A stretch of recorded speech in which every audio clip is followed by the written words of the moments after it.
Thanks, Carol. Very delighted to be here, and thanks to Robert for getting this big crowd here. I won't ask for a show of hands of how many of you wanted to come here this morning and hear about policy. Now, if there are any of you in the audience, you are in the right town, however. So for the rest of you, this panel will hopefully give you a little bit better idea of one of the mysterious and dark corners of the space age, which in a publicly supported space program is one of the essential means of how we all got here and how and why we're doing the things that we're doing to utilize and explore space. We do have a great panel. Ann Zolkowski shows up on the list as being my partner here. She unfortunately got ill this morning, and I guess, can I say that under HIPAA? I just don't have to give details, but the empty chair is for Ann. I'm sorry that she's not here, and the reason that we were going to do this thing together was because we both worked very closely together in the Congress on a very bipartisan basis. Ann was the Democratic staffer, I was a Republican staffer, but it didn't matter. And subsequent to our both leaving the Hill, we'd do occasionally things like this, and we would do a duet. So we were going to do our duet here for you today, but I'm going to have to pinch hit. The good thing is, with Ann not here, she's probably listening on the webcast, but I can take credit for more things than I otherwise would. So, as far as why the rest of them are here, John Olson had been at NASA and was detailed to the OSTP in the White House, so he has the insight on the executive branch side of the policy process and might have some insights to share with us on that. He also he's now at Polaris, but he was with Sierra Nevada Corporation, and he can talk more about that in detail. Next to him is Courtney Stadd. Courtney actually was one of the original people in terms of government exposure to commercial space. And we'll talk more about that term. But he was back in the Reagan administration. He wrote the first commercial license, as I recall, for launch in space. And so he has a very deep commercial background, and he's been involved in a number of activities since then. He was the NASA Chief of Staff, but he can tell you again. I'll let them each elaborate on what they've been doing. And last, but certainly not least, Mary Lynne is here because Mary Lynne is one of those rare people who is one of the deepest strategic thinkers that I know, but also one of the more tactically proficient people I know. So she kind of covers the waterfront from A to Z, and she was very importantly a member of the Human Pathways to Space, whatever the title was, that the National Academy did at the request of the 2010 Act. So I should know that, but that was Ann's section. It's all your fault. Yeah. So, but she's going to kind of bat clean up because she really has a great attention to detail and perspective, and she's going to help us kind of circle back at the end to make sure we've covered the key points. So with that, I'm going to sit down and ask for the first chart on our pitch.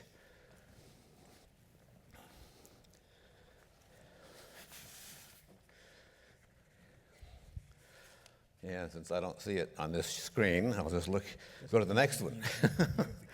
So, no, that's me. That's right. I got to click it. That's right. They had me leave my smartphone out there. I said I got to be smarter than the phone, and I apparently am not. Okay, so we have in this government world and public policy world a dual process. The executive branch and the legislative branch share in kind of the mutual responsibility for making policy. The president sort of boils down to two principal avenues: executive order, instructions to the executive branch agencies, most formally known as a U.S. space policy document that's issued by White Houses. Those of us on the Hill, when we see those, say thanks for sharing, because we like the inputs from the president. It gives us a starting point, and then of course there's the proposed budget. And I always remind people when the budget comes out, that's not a budget. It's not a budget until we pass it to the Congress. So the shorthand for that is the Congress, the president proposes, and the Congress disposes. Then we, speaking more in depth on the congressional side, we either accept the proposal and embed it into legislation, or we reject it or modify it, and then we draft original authorizing legislation. And the authorizing committees are actually called policy committees in the shorthand in the vernacular of the Senate and House. We're policy committees because that's where policy is established in law. And whenever there's a dispute between an executive order and a congressional action, the law will trump it. We've all had far more than our share of education on that whole issue in recent days. And if you watch the politics of D.C., the executive order versus Congress versus the court, sometimes it actually takes the Supreme Court to figure out exactly who's going to win the argument.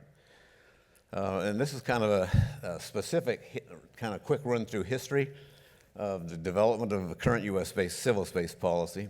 And it started in January of 2004, at least I'm using that as my starting point here, when President Bush came to NASA headquarters and announced the vision for space exploration. And we were going to go to Moon, Mars, and beyond. We're going to complete the ISS. When we got that done, we'd retire the shuttle. You use the ISS only for exploration, research, and activities supporting the exploration goal, and then end shuttle again on the completion of the station. In October of that year, of 2005, the following year, the Congress, for the first time then in 8 years, there'd been a bill in 2000, but it hadn't gone into much detail. So the authorizers on the Senate and House decided it was time to get back in the game and have an authorization bill that we hadn't done in 13 years in any depth. So we ended up with, in October of 2005, passing the NASA Authorization Act, which basically took the VSE and said, yeah, we like that. Although we don't like the fact that we're going to have a gap between the time the shuttle retires and the next generation of U.S. spacecraft. We have an issue with that. And secondly, we don't want to just use the station for exploration research. That wasn't why we spent all that time on the Hill. And in Congress, many of the members bled a lot politically over, as Carol mentioned, during the War Room thing, we had that one-vote margin, and it was that prompted the War Room to try to change that one-vote margin to what became, in the end, 4-to-1 margins. But it was because we had in mind a very broad-based research base to be done on the station. So we decided the way to make that point was to call the station a national laboratory, the U.S. segment. So we designated it in that bill as a national laboratory. So that's where that came from. And the idea was complete it, use it for at least its 15-year operational life, and we required at that point that at least 15% of the bill, or of the research that takes place on station, be done in non-exploration related research. And then we asked NASA to begin developing a commercial resupply capability that they were already thinking about. We blessed it, but Mike Griffin was working on that at that point. September 2008 was an election year, and we had a desire to sort of help the new administration, whoever that would be, to understand where Congress was coming from again, and so we reiterated much of what we said in 2005 in the 2008 Act, and you can see the bullets there. I won't go through them because we're running out of time.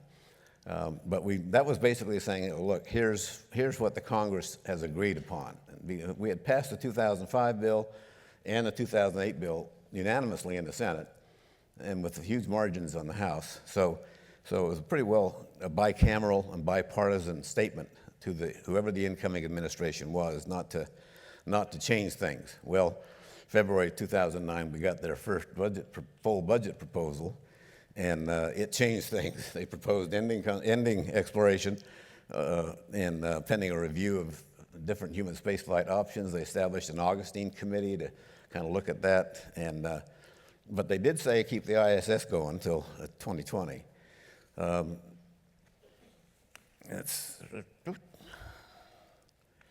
Okay, it's February 2010 as we got the budget proposal, as I mentioned.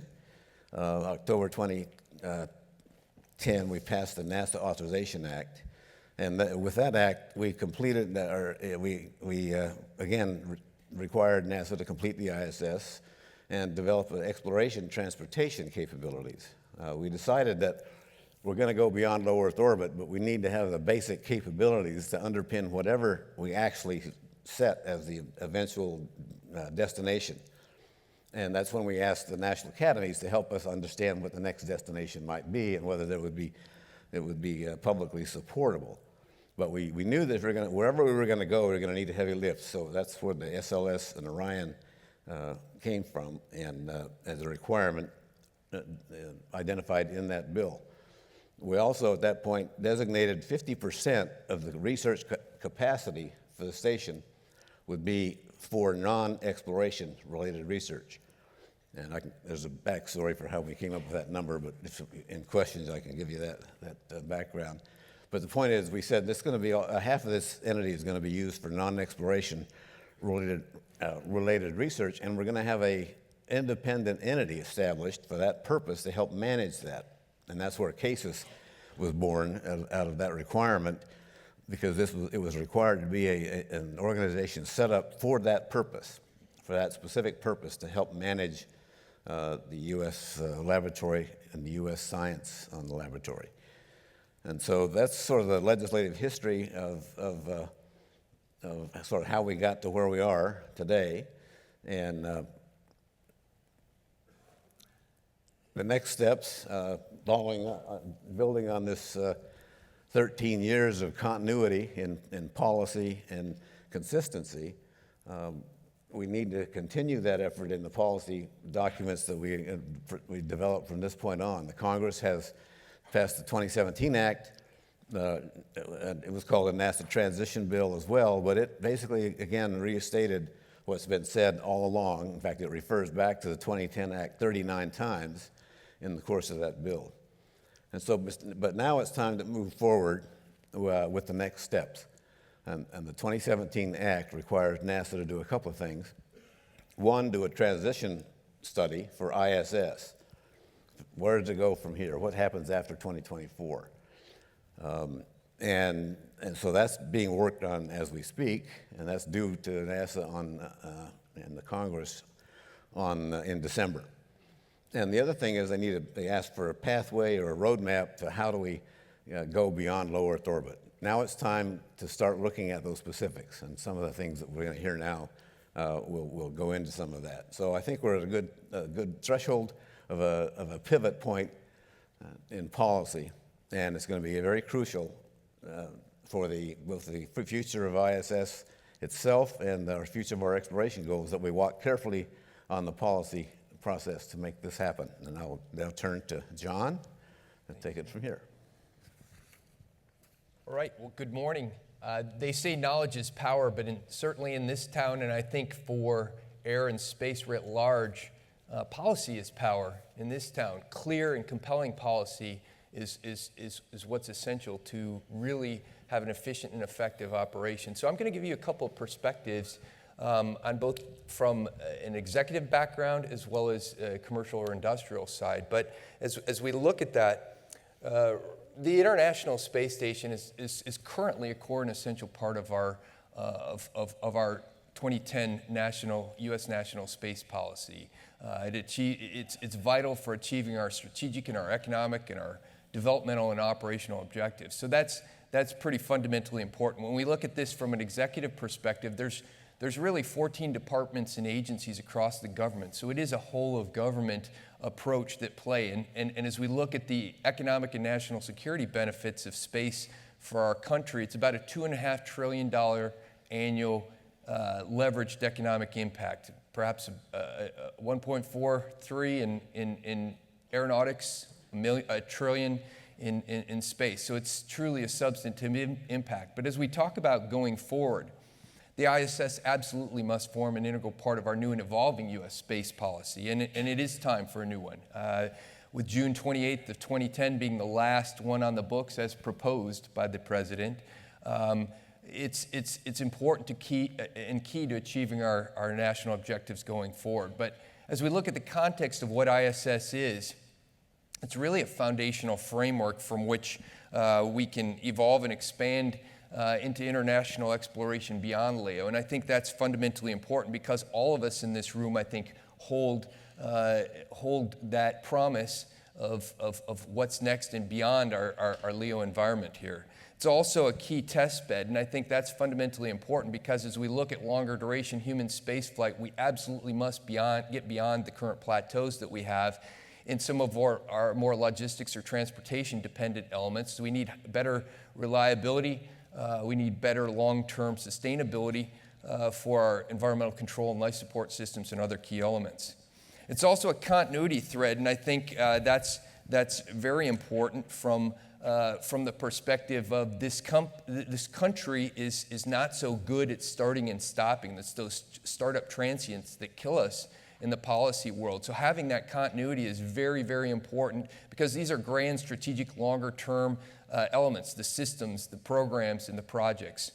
Likewise, as we look at the physical proof side, it is the shining example, and Robert did such a wonderful job of capturing the highlights, but as you look at it from a grand technical and operational achievements perspective, it shows this despite the political and social challenges of those, we can do this. It's enduring proof. And finally, as a bold symbol, grand international endeavors, they are sometimes messy, but they are enduring, and it's often a continuity and a broadest benefit to humanity that helps bring those through and sustain. So as we look at that, it must be a key part of our broader strategic initiatives, but we got to create the right environment. We got to create the right ecosystem here, and we'll talk a little bit more on that. But also key, and I think this is very important from a commercial or industrial perspective, and that is getting there. The transportation, affordable, reliable, dissimilar, meaning from a safety perspective, and assured access to space, as well as efficient operations in space and then back from space. Those are fundamental and critical and essential needs. We had the National Space Transportation Policy. The last variant of that was in 2013 in the fall. Again, it's time to look as we snap forward to the summer of 2017 here. It's time to start that in earnest, but we have a lot of the nascent elements starting to be put in place. So let's talk about some more specifics in terms of an actionable policy set of steps forward. First, it's all about the 4 I's, the ideas first, and I think having a broad communication on this is vitally important. There are no clear black and whites. There's a lot of gray areas too. We need investment, that's clear. Integration is fundamentally important, and as we look at the implementation, we got to actually do it. So clear, smart national and international goals within our strategic alliance. They got to be aligned to the top, the big grand needs, economy, environment, jobs, and security. Those are the key grand strategies, and the White House looks at those as a key driver. We also have to have the right policy, regulatory, and appropriation and compliance structures, and I think that's key. I think some tools of the trade to stimulate action and risk-taking, those definitely need to be applied, perhaps in a more aggressive way now because of the timing that we have. We got to lead from the top. That's really important, and it's got to be a pioneering spirit, and we got to have high expectations and demands, and that's from the White House, the Congress, the National Space Council, I think NASA, industry, and academia. It's got to be not a trifecta, it's got to be the whole enchilada. And finally, we need bipartisan, bicameral support. The food fight is not going to get us the long-term strategic objectives that we need. So here's another couple of thoughts. From an ROI perspective, if we look at this from the business or the industry sense, we got a $100 billion asset. We spend roughly $3 billion a year in operations and maintenance and resupply. If you're a business person, you have to deliver an ROI commensurate with those investments and that value. You cannot have that depreciating asset, that asset with a limited lifetime, not be fully utilized. We need to drive that to compel the most important, the highest value, the greatest return. We need broader science, bigger science. Not that which we have isn't sufficient. We need to do more and more broadly and with different paradigms. Likewise, we need to look at the technology and the logistics and the contracts to to see how we can play perhaps with our incentive structures, our policy paradigms, liability regimes.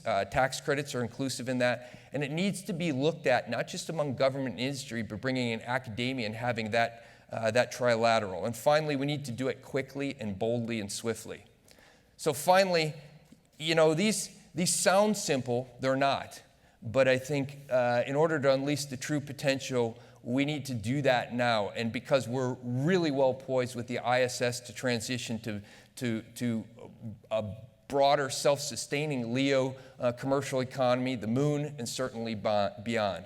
And if we're slow, if we're weak and timid, it's absolutely the wrong path, because the time in history, the unique inflection point is absolutely right now. And so we need to lead, and it starts with a fresh look at the U.S. Civil space policy. Certainly the ISS is an important part, but it needs to be an evolutionary role. And finally, we need to go big and we need to go boldly. So over to that. Thank you.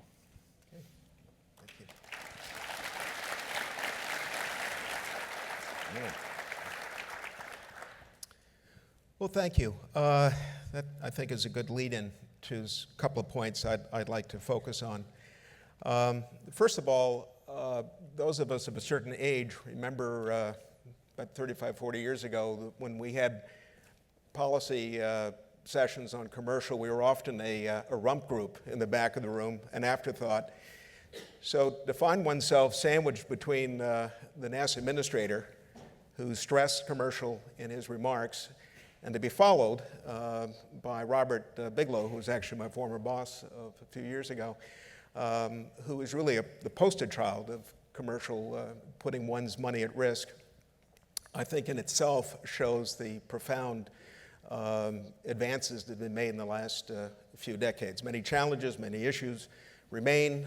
Jeff and John have alluded to them, but it's worth, I think, taking a moment to take some solace in where we are. So I have about three major points I'm going to focus on. One is that although profitability remains ever elusive in the space world outside ComSat, a few exceptions, by and large, what we're seeing is really beginning of a blossoming entrepreneurship, both in the corporate and in the university sectors. And I'll give you a couple of examples of that. The other, going back to my checkered history in the commercial policy world, I was an alumnus of the National Space Council, and I have a couple of suggestions where our successors might perhaps focus on, and have an audacious proposal that, at least as a thought experiment, I'll leave you with. First of all, particularly for the younger folks in the crowd, it is interesting for those of us who remember back in the early 80s when President Reagan announced something called Space Station Freedom, and within a decade, 92, we were supposed to have a deployed space station, and I think what we had to show for it was about $8 or $9 billion of a lot of paper, a lot of documentation, not a whole lot of hardware to show for it. A lot of missteps, a number of misfires, and indeed, as has been indicated, perils of Pauline on the Hill and one vote. As I recall, Congressman John Lewis, the legendary civil rights pioneer, was one of those votes that supported the space station. And we went through the 90s with a lot of rewrites, re-engineering, a lot of people that were skeptical about how this station could actually begin to show return on investment, on R&D, and so forth. And here we are in 2017, rightly heralding the benefits of the station. And I took great pride in walking down the hallway at this conference looking at the poster boards that were focusing on the chemistry, the biology, and the physics, and so forth that are ongoing on the space station. It really is stunning. And again, I think it's worth taking a moment, in addition to understanding the challenges, all the block and tackle and the bipartisanship and the complex engineering on an international basis that came together to form the basis for this magnificent assembly that will certainly be viewed, I think, by historians, no matter its future life, as one of the great milestones in human engineering. But the block and tackle that was behind the legislative and the policy initiatives that Jeff and John have referred to, that has provided the framework that has allowed much of the good work that's going on. For those of you in the engineering and science who disdained the political science, soft arts of the curriculum, I remind you, please, that it's really that stuff, that laborious, oftentimes boring, as I say, block and tackle, that provides the foundation for the important legalities, the indemnifications, the waivers, the intellectual property, which unto itself is a fairly convoluted topic, the leasing terms, so forth, that without those understandings and without that learning curve that we've had these last number of years, we wouldn't be anywhere near the successes and the achievements we've seen so far on the entrepreneurial side. There are any number of these entrepreneurial ventures that have been benefiting from the ISS. A random walk would be through Andrew Rush's Made in Space and some of the extraordinary work that they're doing and the extraordinary economic implications of Made in Space. And they're working with Thor Labs on this so-called Z-band cyber optics, and which may well, fingers crossed, be perhaps maybe the holy grail for that high-value, low-mass product that we've been searching for the past 30 or 40 years. Although I do tend to remind people that there is a tendency sometimes in our community to mistake technical possibility for market opportunity. But having said that, the search continues, and who knows, maybe that's one of the possibilities. Bob Bigelow's Beam, which is so far, knock wood, has been demonstrating its integrity as an attachment to the space station. And as Bob will talk to you after this panel, there's a tremendous amount of opportunity that his expandables represent, both vis-a-vis the station as well as an independent. And let me dive a little bit into the nanoracks world. I have no equity with nanoracks. I've known Jeff Mamber, the CEO, for about 40 years, so I do certainly have a lot of respect for him. But I choose nanoracks for the next couple of minutes because it's an interesting existence proof of the both the potential and the type of building blocks that are being put in place as we sit here. So a reminder to those of you in the audience that nanoracks was stood up in 2009. It's also important to recognize that the role of CASIS, which of course derived from the statutory formation of the National Laboratory called the Space Station, was a very critical part of the nanoracks' success to date. And it is always important to recognize in our field of space, it is always, by definition, a team effort. But since 2009, nanoracks, which has established a standardized hardware approach, has set up a multiplicity of various commercial platforms, and I have 6 of these here up on the chart. Everything from the external Cygnus deployment, the CubeSat, microsat deployment, and so forth. This number I always gives me just pause to recognize that they have sent 550 payloads to the space station, including the launch and deployment over 180 satellites just from their CubeSat deployer alone. Stunning. And I know for a fact that they've got quite a queue lined up. Last year, they signed a Space Act agreement with NASA. So here we are, 6, 7 years later, finally getting that Space Act agreement that allowed for the first ever commercial airlock. And you see the model of it outside in the hallway. That was followed in December with an agreement with Boeing to work on the hardware engineering services. If you've ever attempted to put an agreement together with a large aerospace company and you're a small entrepreneurial venture, no small feat. So just since 2009, 8 years, you see the building blocks that have been put in place. Recently, they've been thinking, as is the case of any entrepreneurial venture, you've got to think strategic and you've got to think in multi-decadal terms. They've been very dutiful thinking about post-ISS, so they announced the Exxon Initiative Team, which includes Loral Space Systems. Who would have thought Loral a few years ago would be involved in a venture of this sort? So you see the interesting impacts that the ISS and through entrepreneurial ventures like NanoRacks is having on the traditional aerospace world. And they're hoping, as many of you may know, that initiative will take the Atlas V upper stage and turn that into a reusable stage for potential habitats. Because it is Jeff's view, and I've heard Dittmar talk to this, that what we're going to see in years to come are more specialized habitats focusing on specific types of manufacturing. In fact, Jeff Mamber testified before Senator Cruz's committee last week that NanoRacks has identified upwards of 46 areas, potential commercial areas that could be addressed by these specialized habitats outside the ISS. And as many of you know, the ISS at 51.6 inclination is actually inappropriate for a whole host of applications, particularly in the imaging world.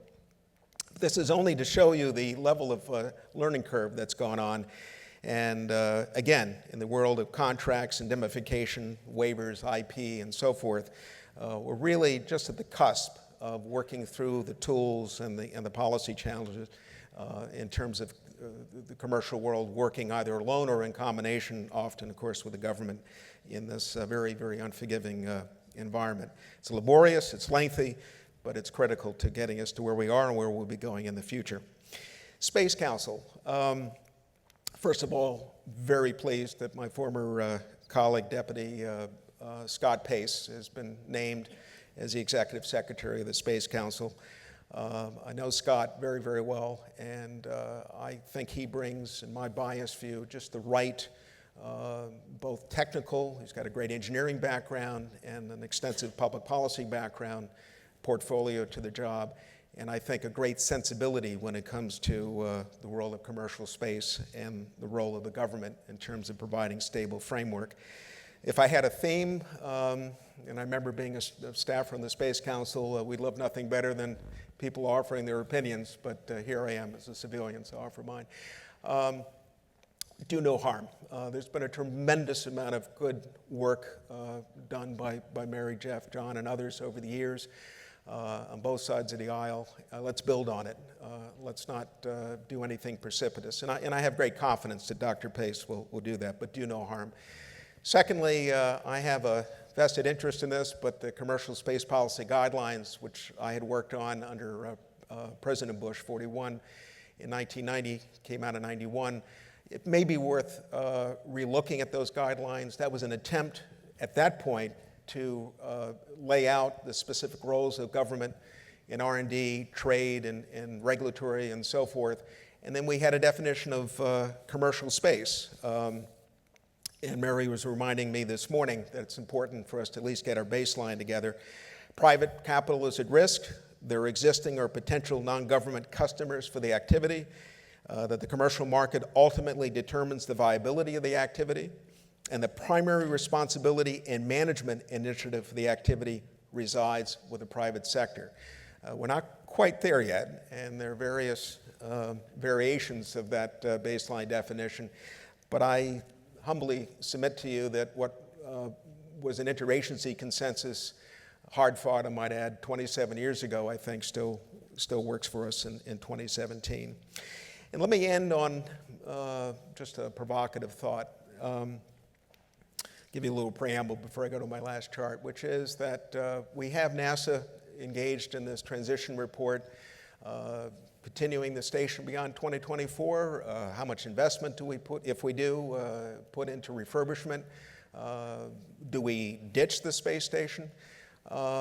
Speaking as taxpayer, we have put in over $100 billion into the station. There's a lot of equities involved with it.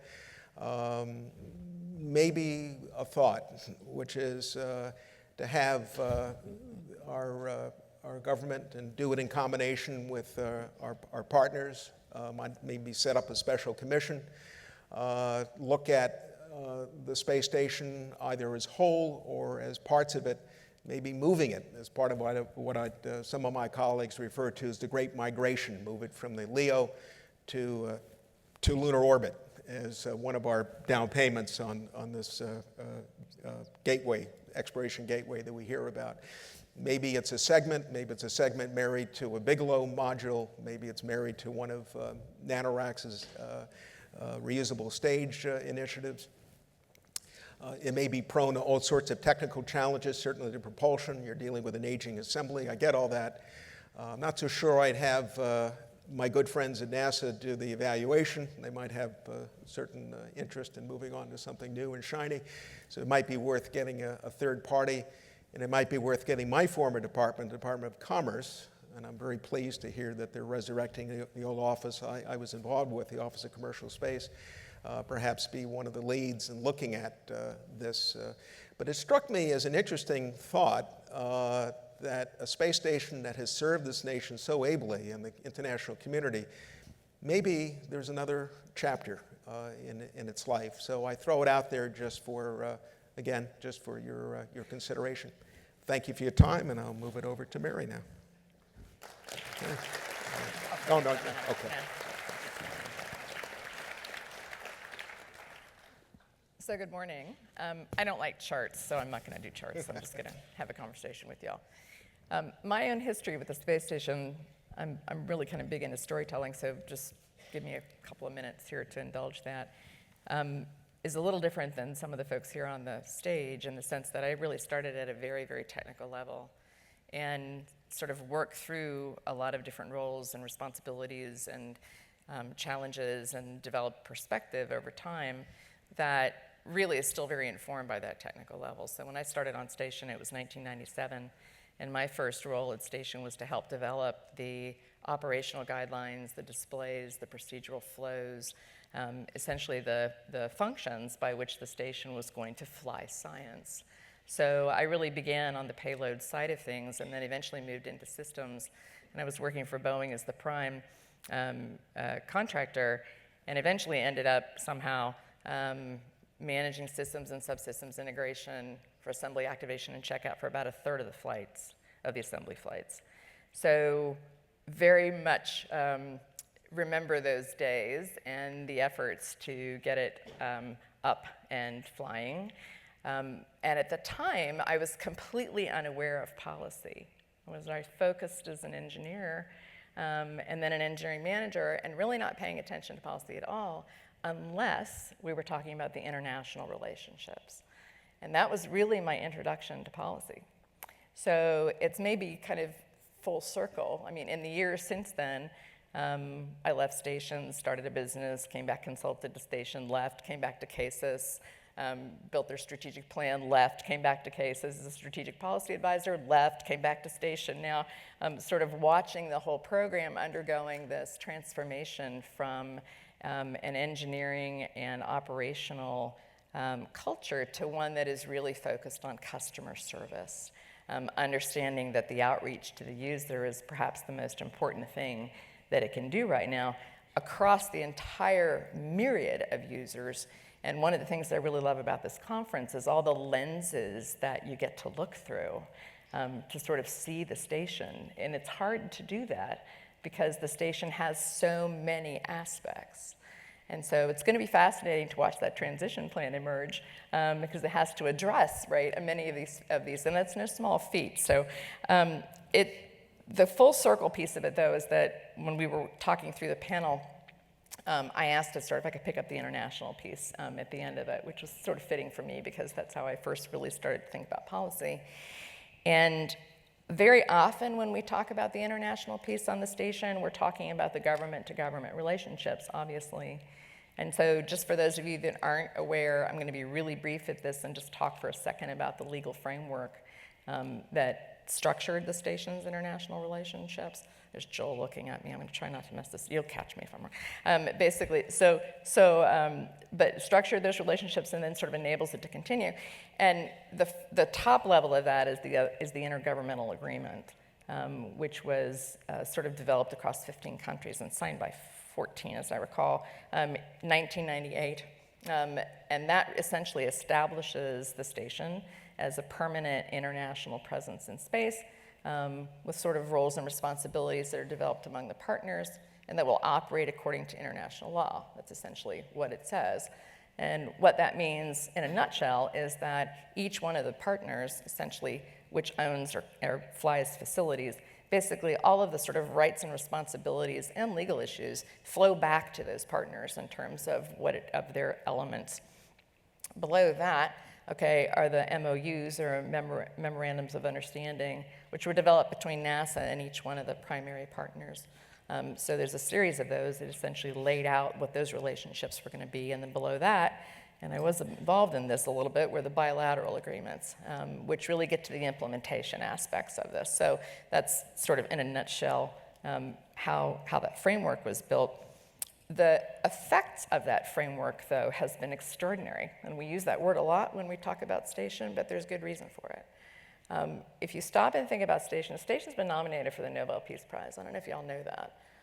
I'd really like to see another run at that. I'd also like to see it win the Nobel Peace Prize. It is, for me, the towering technical and engineering achievement of the 20th century, but it is also the towering international. Okay, there are over 100 countries that have now participated in some way in the ISS.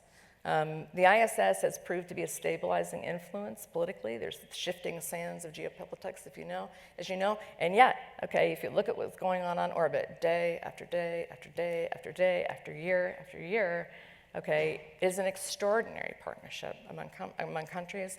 And the other thing that it does is it enables now other countries, and this has actually been going on for a while, I shouldn't say just now, but it enables countries that have emerging space programs to enter the space arena. It is the portal in many, many ways. It's a portal to commercial development. It's going to be the portal to deep space, which we'll talk about in a minute.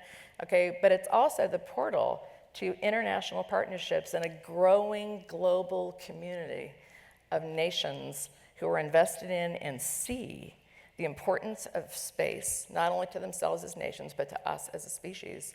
And it's the portal by which many of those countries are able to come in and essentially bootstrap a space program by being able to participate in the station. So if you stop and think about all of the international implications with regard to the United States' geopolitical positioning, it's huge, right? Leadership in space has been, since we first decided to go do this, and I'm not talking about station, I'm talking about space. Okay, leadership in space has been a mechanism by which the United States demonstrates leadership in partnership. I'm not talking about authoritarian leadership. There's a lot of different terms there that you can sort of go into, but it is leadership in partnership, okay, with other nations. And this is hugely important, okay, both for the U.S. geopolitical status, but also for essentially establishing a peaceful mechanism by which we move forward together. And so it's a phenomenal international achievement, which only continues to grow. So with regard to that, I just want to sort of talk a little bit about, we tend to talk about geopolitics in that sense, and we talk about the partnerships in that sense. But the international aspects, if you will, the lens, okay, by which we look at station from an international point of view, also impacts everything else, impacts engineering. Bill Gerstenmaier tells a story which I really like, which he sort of points out that the shielding that's used on the space station was developed in 5 different countries. There's 5 different mechanisms, okay, by which shielding is done, and yet they all play together. From an engineering and integration point of view, having had my own hands in that, I can tell you that working across those international boundaries was a challenging thing, okay, no question, and the integration of those elements in space, which is where they were only integrated for the first time, okay, was certainly, I won't say there weren't times that we didn't sort of hold our breath collectively, because certainly we did, okay, but from an engineering perspective, coming from all of these different technical and engineering disciplines that had evolved sometimes across cultures, okay, was an extraordinary learning experience, and one that's going to continue to inform our development as we move further into space. So we think about the government to government, but the implications of that are engineering, they're technical. We'll talk for a moment about science. Science on board the station is certainly national, but it is also international. As science itself is also an international enterprise, okay, the work that goes on station is international. All you have to do is look at the publication record, okay, that's coming off a station, and you see essentially publication after publication with a list of authors, okay, all of whom are affiliated with a variety of different institutes, nations, space agencies, okay, and you see that again. So it's an opportunity to cultivate international relationships that also sort of play out in science. With regard to technology development, well, we've already talked some at this conference, and I'm not going to dwell on it, the work that's needed in order for us to go into deep space. The station is the only platform that we have, okay, for several of the things that I've discussed, but in particular as a test bed, okay, and a research facility to sort of buy down risk for human beings in space, and also to develop those crew systems that we're going to need and other systems that we're going to need to go into space. That, too, has keen international interest. And the reason for that is that it is both represented in policy, okay, of the United States, the type of policy instruments that have been discussed, but also from input from a variety of different sources. The National Academies is certainly one of them, but also there's the International Space Exploration Coordination Group.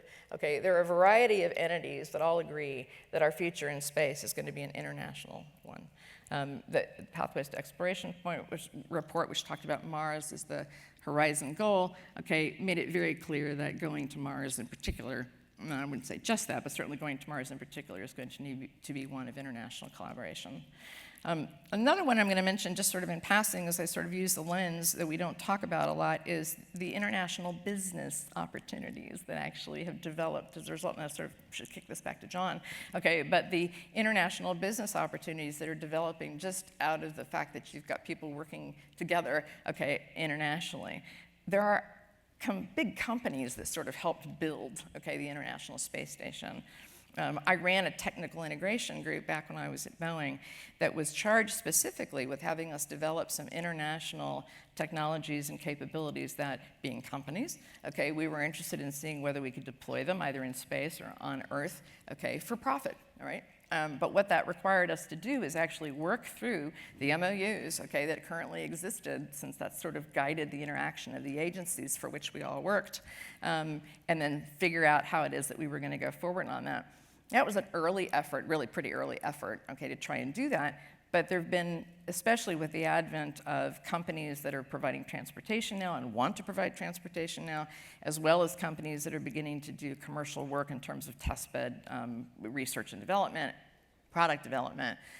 CASES is the doorway for American companies, but there are American companies that are in partnership with other international companies. Business is international, and so the station itself is sort of a hotbed of sometimes behind-the-scenes discussions, okay, about business-to-business relationships and how those might be manifest or explored using station is one that we don't talk about a lot, but it's certainly a reality.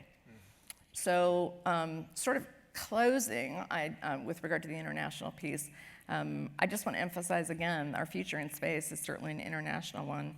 The station itself, which has had this extraordinarily stabilizing effect, the international aspect of it, which has sort of helped with continuity, not just of the station itself, but of human spaceflight, which is obviously my bias, okay, but moving into deep space, all right, the work that's already being done, for example, through barter, and I didn't get into this, but there's sort of implementation aspects of how station actually works, okay, governments barter resources, services, crew time, et cetera. This helps buy down technical risk, it also helps buy down financial risk, okay, to sort of do it in that way. That's actually sort of creating this framework that we are already beginning to extend into the systems that were being developed for deep space. And there's certainly lots of discussion, has been going on for years among nations about does the IGA, okay, that sort of is the guiding umbrella for station, okay, does the IGA extend into deep space? Well, it's certainly a great place to start. So in closing, I think I'll just pick it back to Jeff. Thank you. That's great.